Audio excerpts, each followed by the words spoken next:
Ang mabuting balita ng Panginoon, ayon kay San Lucas.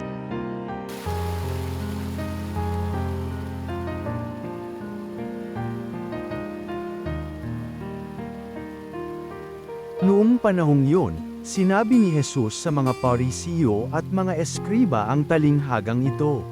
Kung ang sino man sa inyo ay may 100 tupa, at mawala ang isa, ano ang gagawin niya? Iiwan ang 99 sa ilang at hahanapin ang nawawala hanggang sa matagpuan, hindi ba? Kapag nasumpungan ay masaya niyang papasanin ito. Pagdating ng bahay, aanyayahan niya ang kanyang mga kaibigan at mga kapitbahay. Sasabihin niya, makipagsaaya kayo sa akin, sapagkat nasumpungan ko sa wakas ang tupa kong nawawala. Sinasabi ko sa inyo, magkakaroon ng higit na kagalakan sa langit dahil sa isang makasalanang nagsisisito matalikod sa kanyang kasalanan kaysa 99 na matuwid na hindi nangangailangang magsisi. Ang mabuting balita ng Panginoon.